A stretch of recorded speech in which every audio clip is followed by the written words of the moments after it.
Hello. Hello मेरे प्यारे प्यारे दोस्तों, आपका मेरे चैनल में स्वागत है। मेरे चैनल का नाम है रजनीकांत सिन्हा। ये यूट्यूब का चैनल है ना। तो इससे पिछले वाले वीडियो में हम जो काम कर रहे थे वो फिजिक्स का था, है कि नहीं। और वो उसका टॉपिक था सेंट्रल ऑर्बिट्स, जिसमें हम एक फार्मूला खोज के सुनाए थे, है कि नहीं। यही वाला फार्मूला था कि D R by D S is equal to T. ये सिंबल क्या क्या थे, अगर भूल रहे हो तो हम जरा फिर से तुमको याद करा दें, है कि नहीं। तो ये हमारा यही है curve in space, curve in space. और ये स्पेस में ही कागज पर हो कोई जरूरी नहीं है, कुछ कागज पे हो सकता है, कुछ कागज के बाहर भी हो सकता है। तो ये एक ठो ओरिजिन ले लिए थे, ये भी कागज पे हो ये कोई जरूरी नहीं है, वो फॉर ओरिजिन। और इस पर का एक ठो पॉइंट ले लो जिसका पोजीशन वेक्टर आर है। तो हम तुमको सिखाए थे आर का मतलब हो गया ये वाला वेक्टर, ये वाला वेक्टर। अच्छा, अब यहां पर जो है ना हम एक कर्व के ऊपर एक टेंजेंट खींच सकते हैं, टेंजेंट खींच सकते हैं। ये देखो ये टेंजेंट है, यही हो गया हमारा टेंजेंट। अच्छा, उसके बाद जो है हम वन पसंद कर लें कि मान लो मेरा वन इतना बड़ा है, वन को यूनिट भी कहा जाता है ये चीज। तो यही यूनिट साइज का हम लोग वेक्टर ले लें इसी लाइन में टेंजेंट में, तो हमको एक नया वेक्टर बन जाएगा, है कि नहीं। यही वेक्टर हमारा बन गया। इसी वेक्टर को शॉर्ट में हम लोग टी लिखते हैं, है कि नहीं। इसको कहते हैं यूनिट टेंजेंट, यूनिट टेंजेंट। अच्छा, इस पर का कोई एक पॉइंट ले लो, ये यहीं से हम लोग आर्कोल डिस्टेंस मेजर करेंगे। तो ए से पी तक का जो आर्क है, ए से पी तक का, ये एस कहलाता है, एस कहते है कि नहीं। तो तुमको जो फॉर्मूला सिखाए हैं वो है derivative of R with respect to S बराबर यही वाला टी। यही तुमको पिछले दिन हम सिखाए थे, समझे। तो इन बातों को याद रखो, इन बातों को याद रखो। अब आगे बढ़ने से पहले हम कुछ छोटी छोटी बात नोट करते हैं, समझे कि नहीं। 3 पॉइंट की विशेषता, थ्रो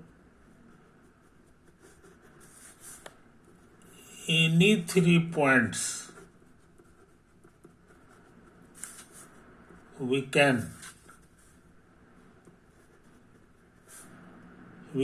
find a plane। हम एक प्लेन को निर्धारित कर दे सकते हैं। ये समझना आसान है कि मान लो कि यही तुम्हारा 2 पॉइंट, यही 2 पॉइंट, समझे कि नहीं। तो हालांकि हम यहाँ 3 पॉइंट लिखे हैं, 3 पॉइंट, तो अभी 2 पॉइंट हम लिए हैं। तो 2 पॉइंट से होके गुजरने वाला हमारा बहुत सारा प्लेन होगा। एक कागज पर ये दोनों है तो ये भी एक प्लेन हो गया, पासिंग थ्रू दीज 2 पॉइंट्स। और इतना ही नहीं, हमारा जो ऐसे वाला हाथ है ये भी प्लेन कहलाएगा, लेकिन ये भी पासिंग थ्रू दिस पॉइंट है। तो 2 पॉइंट से होके गुजरने वाला बहुत सारा जो है ना हमारा प्लेन हो सकता है कि नहीं। बस इसी लाइन के अबाउट जो है घुमाते चले जाओ, तरह तरह का प्लेन मिलेगा, है कि नहीं। एक कागज भी हो गया, कागज से ऐसे भी हो गया, ऐसे हो गया, ऐसे हो गया, तरह तरह का प्लेन मिलेगा। अच्छा, अरे तुम्हारे पास एक और पॉइंट है, तो वो पॉइंट कागज पर हो ये कोई जरूरी नहीं है, वो कहीं भी हो सकता है, यहाँ हो सकता है। तो अब जो है ना यहाँ से जो तुम कागज था इसको धीरे धीरे घुमाओ, तब तक घुमाओ जब तक ये तीसरा वाला पॉइंट को छू न दे, तीसरा वाला पॉइंट को छूने। तो ये जो मेरा हाथ ये प्लेन हो गया, ये तीनों पॉइंट से होके गुजर रहा है, है कि नहीं। तो इस चीज को समझ लो, इसलिए ये नियम बड़ा आसान है। कोई भी 3 पॉइंट हो जाता है तो तुम एक प्लेन डिटरमाइन कर ले सकते हो। वी कैन फाइंड माने वी कैन डिटरमाइन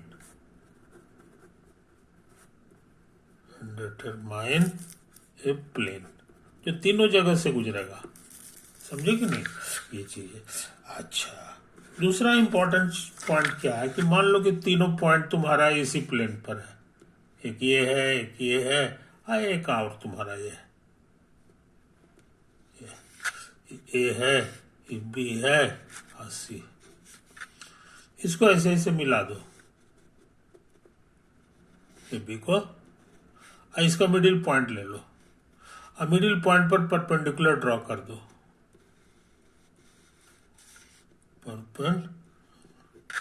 समझे कि नहीं, इसका नाम है perpendicular bisector, perpendicular bisector of A B. बात समझे। इसकी विशेषता है कि इस पर से कहीं भी कोई एक पॉइंट ले लोगे और यहां से हम मिला दोगे तो ये बराबर होगा, ये दूरी है, ये दूरी बराबर होगा। नतीजा यहाँ पे कांटा रखोगे और ये लंबाई का इस ले लोगे तो ये तुम्हारा जो है ना एक तरह से तुम्हारा सर्किल खींचा जाएगा, ऐसे इस तरह से ऐसे खींचा जाएगा।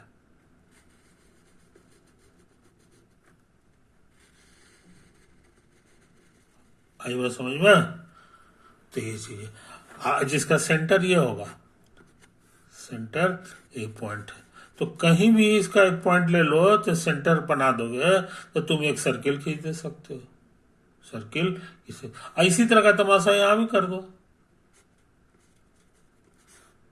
यहां भी परपेंडिकुलर बाइसेक्टर ले लिए, ये है हमारा परपेंडिकुलर बाइसेक्टर, ये भी परपेंडिकुलर बाइसेक्टर था। अब ये दोनों परपेंडिकुलर डायरेक्शन आगे बढ़ाओगे तो कहीं न कहीं मिलेगा। अब इसी को सेंटर मान लो, तो इसका परपेंडिकुलर बाइसेक्टर होने से ये दूरी जितना लंबा होगा उतना ही ये भी लंबा होगा, और ये इसके परपेंडिकुलर बाइसेक्टर पर है, इसलिए जितना दूरी ये होगा उतना ही दूरी ये भी होगा। कहने का मतलब ये लाइन, ये लाइन, ये लाइन तीनों के तीनों जो है इक्वल हो गया। तो नतीजा इतना बड़ा चाप लोगे और कांटा यहाँ रखोगे तो तुम्हारा सर्किल गुजरेगा यहाँ से, और वो इसको भी यहाँ से भी गुजरेगा और यहाँ से भी गुजरेगा। इस तरह से तुमको एक सर्किल मिल जाएगा। समझे कि नहीं। इसी सर्किल का नाम है सरकम सर्किल, सरकम सर्किल, जो ये तीनों जगह से गुजर रहा है, ए बी सी। समझे कि नहीं। तो 3 पॉइंट का दो कमाल तुम देख रहे हो। पहला ये कि एक प्लेन निर्धारित हो जाएगा, और दूसरा एक ये है कि एक सर्किल भी निर्धारित हो जाएगा। तो इसको भी लिख लो, through any 3 points we can draw a circle। हम एक सर्किल खींच सकते हैं। बात समझा। तो ये चीज है, तो इन बातों को हमको ये भूलना नहीं चाहिए। छोटी सी बात है मगर बड़ा इंपॉर्टेंट है। अब समझ लो कि ये तुम्हारा कोई भी कर्व इन स्पेस है, कर्व इन स्पेस है, समझा। अच्छा, इस पर का एक पॉइंट ले लो, यही तुम्हारा पी पॉइंट। अब इसके पड़ोस में 2 पॉइंट ले लो, एक ये ले रहे हैं पी डैश, और एक और ले रहे हैं पी डबल डैश। समझा। एक इधर ले लो, एक इधर ले लो। तो अब तुम्हारे पास 3 पॉइंट हो गया। We have 3 points। P, P dash और पी डबल डैश। समझे कि नहीं? अच्छा, अभी अभी सीखे हो कि जहां तुमको 3 को पॉइंट मिल जाए, तुम एक सर्किल खींच सकते हो, तुम एक प्लेन खींच दे सकते हो, है कि नहीं? तो तुमको एक ऐसा प्लेन मिलेगा। ये प्लेन का हम फोटो बना रहे हैं।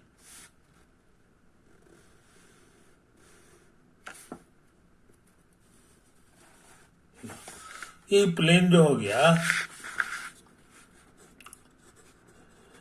Plane passing through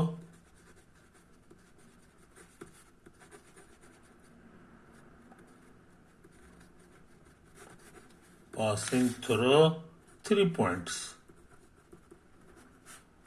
P, P dash and P triple dash. समझे कि नहीं? ये प्लेन तुमको मिल गया, ये प्लेन तुमको मिल गया। अब एक ऐसा काम करो जो हमेशा करते हैं हम रहते हैं, वो ये है कि इसको और नजदीक लाओ, तो ये प्लेन थोड़ा सा चेंज होगा, है कि नहीं? जरा ऊपर नीचे कुछ होगा। और उसी तरह इसको भी नजदीक लाओ, तो काफी जब नजदीक ले आओगे तो लास्ट में तुमको एक ऐसा प्लेन मिलेगा जिसमें ये तीनों कोइंसाइड कर जाएगा। तो पी डैश को भी पी की ओर ले जाए और पी डबल डैश को भी पी की ओर ले जाए, तो लास्ट में तुमको एक अल्टीमेट प्लेन मिलेगा। अल्टीमेट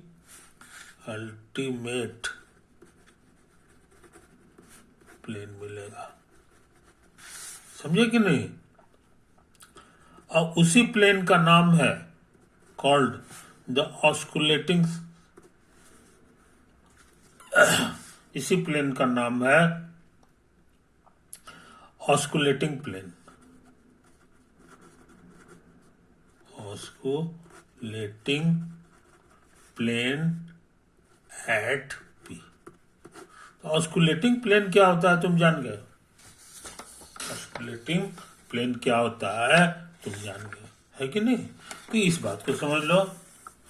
शायद यही चीज यहाँ लिखा हुआ है, यहाँ तक जो किए थे ना, इसके बाद जो है ये लिखा हुआ है। There exist a plane containing 3 consecutive points including P के अलावा 3 गो और सटा सटा हुआ पॉइंट से गुजरने वाला एक प्लेन जरूर मिलेगा। देयर एग्जिस्ट, अभी हम तुमको सिखा चुके हैं। This ultimate plane is called osculating plane to the curve at P. समझे कि नहीं? ऑस्कुलेटिंग प्लेन के नाम से ही मशहूर है, ऑस्कुलेटिंग प्लेन के नाम से ही मशहूर है। तो इस बात को समझ लो, इस बात को समझ लो। अच्छा, और सुन लो, और सुन लो। यही तुम्हारा फिर से हम फोटो बना रहे हैं, curve in space.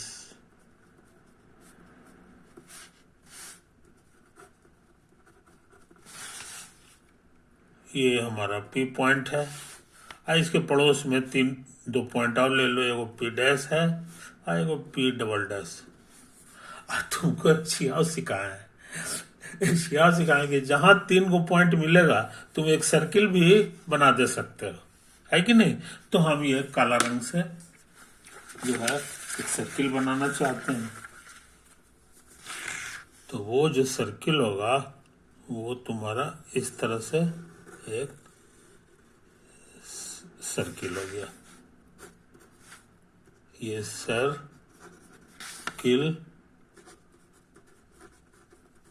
Passing through 3 points P, P dash और पी डबल डैश।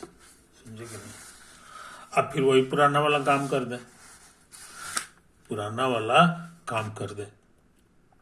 इसको धीरे धीरे इसके पास ले आओ, पी डैश को पी के नजदीक लाओ, उसी तरह से पी डबल डैश को भी पी के नजदीक लाओ। तो ये सर्किल जो है थोड़ा बहुत चेंज करेगा शकल सूरत, और लास्ट में जो अल्टीमेट सर्किल मिलेगा वो हमारे काम का चीज है। Ultimate circle is called the circle of curvature,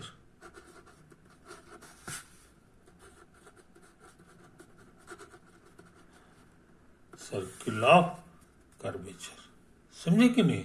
तो ये चीज है, circle of curvature eight point P, यही हम लोग बोलते हैं। इसका सेंटर भी कहीं होगा, तो इसका सेंटर ये ले लो, मान लो यही वाला सेंटर है, इसी सेंटर का नाम हो गया centre of curvature. Its centre is called the centre of curvature at P. आई बात समझ में? तो तुम ये भी जान गए कि सेंटर ऑफ कर्वेचर क्या होता है। इसका रेडियस भी कुछ होगा, इसके रेडियस को हम लोग रो कहते हैं। Let its radius be rho is called radius of curvature, rho is called the radius of curvature, है कि नहीं? और 1/रो जो होता है, इसका रेसिप्रोकल जो होता है, इसी को कर्वेचर कहा जाता है। Is called the curvature of the curve at P. तो कर्वेचर का क्या मतलब होता है, सो समझ लो। It is denoted by, it is denoted by, पूरी दुनिया में कप्पा से डिनोट किया जाता है, इसको कप्पा पढ़ते हैं। तो हमारे लिए कप्पा का मतलब हो गया 1/रो, समझे? तो इस बात को समझ लो, इस बात को समझ लो, है कि नहीं? तो इन छोटी छोटी बातों को हमको भूलना नहीं चाहिए। और तुमको पहले भी बता चुके हैं, ये 3 पॉइंट एक प्लेन पे होता है कि नहीं? वो प्लेन को फोटो भी हम बना दे रहे हैं। तो ये सर्किल भी जो होगा इसी प्लेन पे होगा, इसी प्लेन का नाम है ऑस्कुलेटिंग प्लेन, ऑस्कुलेटिंग, समझे कि नहीं? तो तुम काफी इंपॉर्टेंट चीज सीख चुके हैं। ऑस्कुलेटिंग प्लेन भी समझ गया है, ये सब छोटे छोटे परिभाषा समझ लिया है कि नहीं? अच्छा, अब जो है, अब हम सोचते हैं ना कि जरा सा उसको फिर से भुला जाएंगे, तो इसीलिए ये कर्व इन स्पेस हो गया, कर्व इन स्पेस हो गया, है कि नहीं? और एक इस तरह का सर्किल बना दो, ये पी से होके गुजर रहा है कि नहीं? एक्चुअली यहाँ पे 3 पॉइंट है, तीनों से होकर गुजर रहा है, लेकिन तीनों इसी में घुस गया है, इसीलिए इस तरह से हम लोग फोटो बनाएंगे। इसी का नाम तुमको सिखाया है circle of curvature, circle of curvature. ये एक प्लेन में भी होता है कि नहीं, जिसको ऑस्कुलेटिंग प्लेन कहते हैं। अब इसका जो सेंटर है ना, ये इसको हम लोग सी नाम दिए थे, सेंटर ऑफ कर्वेचर। अच्छा, चूंकि यहाँ पे 3 गो पॉइंट एक ही जगह है, तो सच पूछो तो मिला दोगे तो ये टेंजेंट हो गया। तो यहां पर तुमको एक टेंजेंट मिलने जा रहा है, ये टेंजेंट एट पी हो गया। ये इसी प्लेन में है, समझे कि नहीं? तो it lies in osculating plane, it lies in osculating plane. तो ऑस्कुलेटिंग प्लेन बड़ा इंपॉर्टेंट प्लेन है कि नहीं? ये चीज है। ये सर्किल को टच कर रहा है, ये कर्व को भी टच कर रहा है कि नहीं? और सर्किल को भी टच कर, तो सर्किल ये सर्किल का रेडियस हो गया। तो सर्किल को टच करने वाला लाइन और रेडियस के बीच का एंगल कितना होता है? 90 डिग्री होता है 90 डिग्री होता है। इस चीज को समझ लो। अच्छा, तुमको 1 पसंद कर ले, मान लो कि यही तुम्हारा 1 है, तो इस डायरेक्शन में 1 दूरी पर एक वेक्टर बना दो, 1 दूरी का। इसी वेक्टर को हम लोग कहे थे टी। तुम कहो कि इस डायरेक्शन में भी 1 दूरी का एक वेक्टर बना दीजिए, तो हम बना दे रहे हैं। एक तो है 1 दूरी का वेक्टर, इसका नाम क्या है सो समझ लो। इसी को हम लोग एन कहते हैं, समझे कि नहीं? तो इसको वर्ड्स में बोलेंगे unit norm, unit tangent, unit tangent. और इसको हम लोग वर्ड्स में बोलेंगे unit principal normal,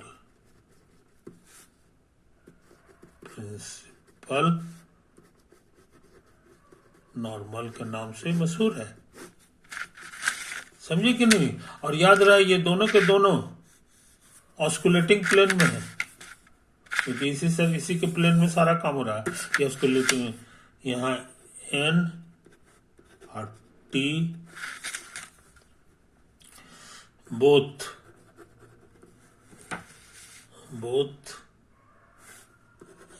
at P, N and T both lie on the osculating plane। समझो कि नहीं? इस चीज को समझ लो। तो तुम बहुत इंपॉर्टेंट चीज सीख लिए कि प्रिंसिपल नॉर्मल क्या बला होता है, और जो है सो ये होता है कि नहीं? यहाँ इस पे एक चीज हम लिखना भूल गए हैं, यहाँ पर ए रहता है, और ऐसे ऐसे पढ़ोगे तो तुम्हारा ये जो दूरी होता है आर्क एपी, इसी को एस कहते हैं, है ना? एस के बढ़ने का डायरेक्शन हम यहाँ शो कर दे रहे हैं, है ना? इसी डायरेक्शन में बढ़ोगे तो एस तुम्हारा बढ़ेगा, यहाँ से यहाँ, ये तो फिक्स है, यहीं से न पाएगा। तो कहने का मतलब ये जो कर्व का जो डायरेक्शन है, ओरिएंटेशन है, ये होता है एस इंक्रीजिंग,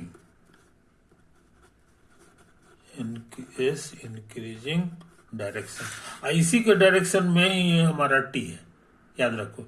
इधर एरो कर दोगे तो गलत हो जाएगा, क्योंकि तुम्हारा ए जो है वो यहाँ पे है, इधर है। तो ये फोटो को याद रखना है, ये फोटो को याद रखना है कि नहीं? तो इन बातों को समझ लो, इन बातों को समझ लो। तो तुमको ये जो कर्व था, यहाँ पर जो है पी पॉइंट हो गया, ये है तुम्हारा टी, ये है तुम्हारा एन, ये एन है और ये टी है, और दोनों की लंबाई 1 है, और दोनों एक दूसरे के साथ 90 एंगल बना रहा है। यहाँ फोटो में भी बता दिए ये क्या बना रहा है कि नहीं? अच्छा, और ये जो प्लेन है यहाँ पर, है कि नहीं, ये ऑस्कुलेटिंग प्लेन है, एक ही प्लेन में सब है, ऑस्कुलेटिंग प्लेन एट पी, समझे कि नहीं? अब ऐसा करो कि एक स्क्रू को इसमें घुमाने की कोशिश करो पी के पास, लेकिन स्क्रू जो है ना ऊपर से इसमें गड्ढा होना चाहिए, गड्ढा है कि नहीं? तो कैसे घुमाना है स्क्रू को? आप तुम ऐसे भी घुमा सकते हो, है ना? ऐसे से ऐसे, चाहे ऐसे से ऐसे भी घुमा सकते हो। तो तुमको घुमाना है ऐसे करके, है ना? ये होता है। और दाहिना हाथ ले लो, बायां हाथ नहीं। तो दाहिना हाथ तुम्हारा जो है, जब ऐसे करके ऐसे घुमाओगे तो अंगूठा तुम्हारा ऊपर की ओर जो है दिखाई देगा। देखो हम यहाँ फोटो में बना रहे हैं, है कि नहीं? अंगूठा दाहिना हाथ से घुमाओगे ना तो ये देखो ऊपर की ओर चला आया। तो ये जो ऊपर का डायरेक्शन है ये बड़ा इंपॉर्टेंट है। इधर भी 1 ले लो, और ये जो है ना, ये चूंकि ऊपर में है तो ये सब के साथ 90 बनाएगा, इसके साथ भी और इसके साथ भी 90 बनाएगा, है कि नहीं? तो इस चीज को समझ लो, ये हो गया। ई जो नया वेक्टर बन गया है, इसी को बी लिखा जाता है। तो बी का मतलब हो गया, वेक्टर तुम पढ़े हो बी का मतलब हो गया कि ये दोनों को क्रॉस करना है कि नहीं। तो टी क्रॉस एन जो हो गया ये होता है। आई जो तुमको दाहिना हाथ वाला सिस्टम जो बताया है, T N B are in right handed orientation, right handed orientation, दाहिना हाथ के मदद से ही सारा काम करना है। टी के बाद एन, एन के बाद फिर बी आ जाएगा अंगूठा की ओर। तो ये तो हो गया। तो इस चीज को समझ लो। इसका नाम क्या है हम बता चुके हैं, यूनिट टेंजेंट। इसका नाम भी हम बता चुके हैं, unit principal normal, unit principal है कि नहीं। इसका नाम भी शायद अभी तक नहीं बताया, इसको कहते हैं unit binormal, unit binormal to the curve,